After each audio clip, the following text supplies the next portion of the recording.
بسم اللہ الرحمن الرحیم تبارك الذي نزل الفرقان على عبده ليكون للعالمين نذيرا. السلام علیکم ورحمۃ اللہ تعالی وبرکاتہ۔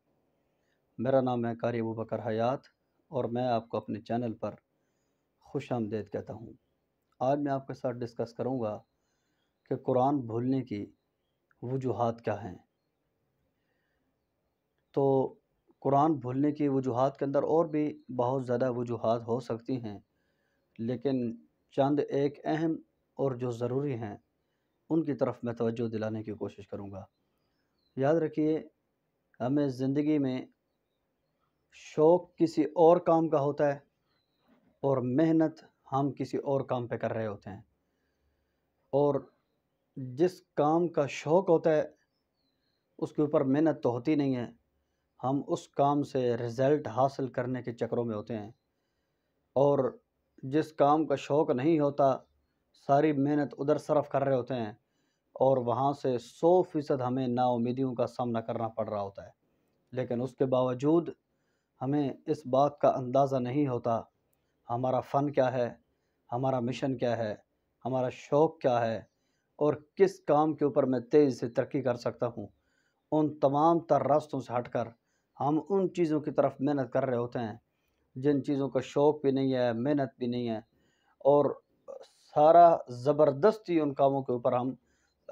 یوں سمجھے کہ ہم محنت کر رہے ہوتے ہیں، حالانکہ ان چیزوں کے اندر ہماری کسی قسم کی دلچسپی نہیں ہوتی۔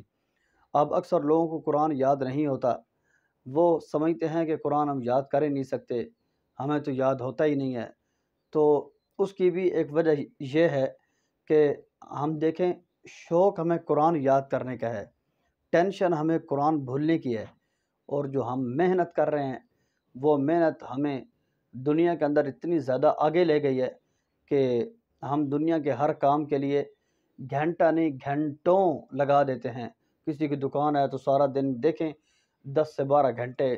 8 سے 10 گھنٹے ہم دکان کو دیتے ہیں، یا ازراہ زندگی یا کسی بھی شعبہ زندگی سے آپ تعلق رکھتے ہیں، کتنا ٹائم دیتے ہیں اسے آپ؟ روزانہ 10 گھنٹے 12 گھنٹے، اتنا زیادہ کیوں ٹائم دیتے ہیں؟ کیونکہ اس چیز سے ہم نے بہت زیادہ مفاد حاصل کرنے ہوتے ہیں، اور قرآن کریم کے ساتھ کیونکہ ہمارا دنیاوی تو کوئی مفاد ہے نہیں، تو اس لیے قرآن کریم کو ہم نے سیکنڈ پارٹ میں رکھا ہوا ہے،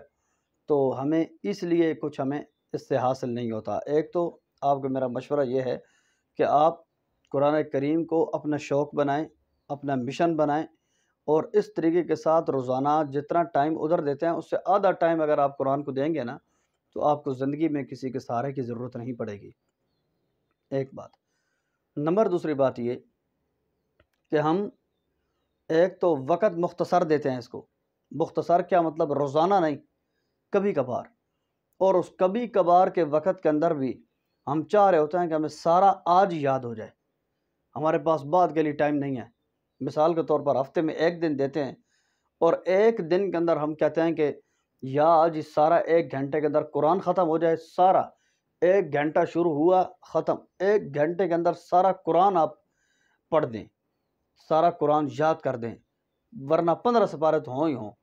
بھائی، ایک تو آپ پورا وقت نہیں دے رہے، اور جو تھوڑا سا وقت دیتے ہیں اس وقت کے اندر بھی آپ آسمان سے چاند اتارنے کی کوشش میں، یا تو ڈیلی برابر وقت دیں، اس کے بعد ہفتے بعد آپ کو کچھ نہ کچھ رزلٹ ملے گا، یا مہینے بعد آپ کو کچھ نہ کچھ رزلٹ ملے گا۔ ایک ڈیلی وقت بھی نہیں دیتے، خواہ مخواہ اپنے لیے بھی ٹینشن، دوسروں کے لیے بھی ٹینشن۔ تھوڑا سا وقت دیا آدھے گھنٹے میں، اور آدھے گھنٹے میں رٹے مار مار، نہ ادھر کی سمجھ آئی نہ ادھر کی سمجھ آئی، تیزی سے رٹے مار مار کے قرآن کریم کو یاد کیا، بالآخر سر پکڑ کے بیٹھ گیا، مجھ سے تو یاد ہی نہیں ہوتا، میں تو پڑھ ہی نہیں سکتا۔ یہ تو اس کے بعد پھر جس بندے کو ملا یا جس کو کال کی، صرف ایک ہی بات بتائی، بہت محنت کرتا ہوں۔ کتنی محنت کرتے ہیں آپ؟ ہفتے میں 1 دن، ٹھیک ہے، اور زندگی کا ہر شیڈول بنایا ہوا ہے، جی فلاں ٹائم یہ کرتے ہیں، فلاں ٹائم یہ کرتے ہیں۔ اچھا، تو قرآن کس ٹائم یاد کرے کہ ٹائم نہیں ہوتا؟ جی جب ٹائم میں نہیں ہوتا تو پھر دکھ کس بات کا ہے؟ تو میرا بھائی، ہمیشہ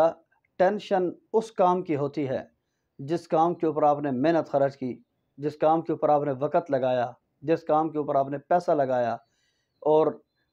جس کام کے لیے اتنی زیادہ جد و جہد کی آپ نے، اگر وہ کام نہیں ہوا تو تب آپ کو ٹینشن ہونی چاہیے۔ قرآن کریم یاد کرنے کے لیے کتنا پیسہ لگایا ہم نے، قرآن کریم یاد کرنے کے لیے کتنی محنت کی ہم نے، قرآن کریم یاد کرنے کے لیے کتنی کوشش اور جد و جہد کی ہم نے، ڈیلی کی بنیاد پر ہماری کیا ترتیب ہے اس کو پڑھنے کی؟ بالکل نہیں ہے، ٹھیک ہے؟ نہ ہماری محنت، نہ ہمارا پیسہ، نہ ہماری کوشش، نہ ہماری توجہ۔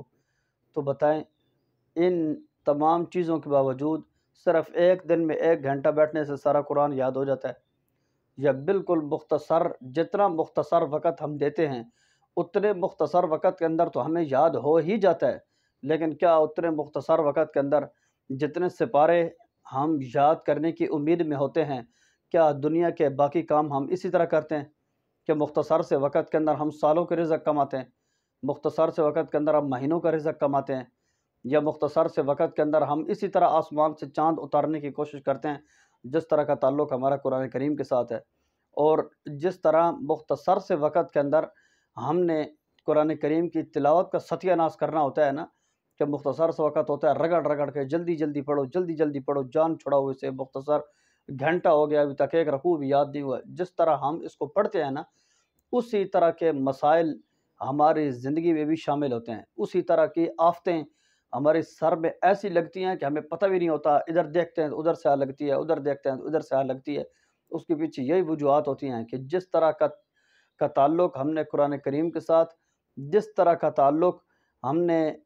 نمازوں کے ساتھ، جس قسم کا تعلق ہم نے اپنے رب کے ساتھ رکھا ہوا ہے نا، تو اسی قسم کی برکتیں ہماری زندگی کے ساتھ منسلک بھی ہوتی ہیں۔ اس لیے آپ سے مؤدبانہ درخواست ہے کہ ایک تو اگر واقعی قرآن کریم کی ٹینشن ہے، شوق ہے، آپ اس کو ٹائم دیں، اس کو یاد کریں، ٹھیک ہے؟ اور جس کام کا شوق نہیں ہے، دیکھیں وہ کتنا کام ہم کرتے ہیں اور جس کام کا شوق ہے اس کی طرف ہماری توجہ ہی نہیں ہوتی۔ ایک تو اگر واقعی شوق ہے، ٹینشن ہے، تو پھر اس کو ٹائم دیں۔ نمبر دوسری بات، جتنا ٹائم دیتے ہیں اتنی رزلٹ کی امید رکھیں، اور جتنا وقت ہم لگاتے ہیں اتنے وقت کے اندر جتنا یاد ہوتا ہے وہ تو ہوتا ہی ہوتا ہے، لیکن اس وقت کے اندر اتنی زیادہ امیدیں لگانا کہ میں سدرۃ المنتہا اور میں آسمان سے چاند کو کھینچ کے لے آؤں گا، اور میں بھائی کچھ بھی نہیں، جتنا وقت آپ نے دیا اتنے وقت کے اندر آپ کو اتنا یاد ہوگا، اگلا دن اتنا وقت دیں گے تو شاید اس سے زیادہ یاد ہو جائے گا۔ جب ڈیلی ڈیلی ترتیب بنتی ہے تو پھر مختصر سے وقت کے اندر آپ بہت کچھ کر سکتے ہیں، جب ڈیلی کی ترتیب نہیں ہوتی تو پھر آپ بڑے وقت کے اندر بھی، زیادہ وقت کے اندر بھی مختصر بھی یاد کریں، زیادہ وقت کے اندر مختصر سا یاد کر لیں، تو یہ بھی میری اور آپ کی بہت بڑی ہمت ہوگی۔ تو واقعی میں بھی حافظ ہوں الحمدللہ، اگر آپ بھی حافظ ہیں تو ہمیں ایک تو روزانہ کی ترتیب پہ قرآن کو ٹائم دینا چاہیے، اور نمبر دوسرا قرآن کریم کو جتنا ٹائم دیتے ہیں اتنی ہی رزلٹ کی ہمیں امید رکھنی چاہیے۔ مجھے امید ہے کہ میری ان باتوں سے آپ کو فائدہ حاصل ہوا ہوگا، اگر ہوا ہے تو حوصلہ افزائی میرا حق ہے، خصوصی آپ سے دعاؤں کی درخواست ہے۔ اپنے بھائی بکر حیات کو اپنی دعاؤں میں یاد رکھیے۔ والسلام علیکم ورحمۃ اللہ وبرکاتہ۔ اللہ حافظ۔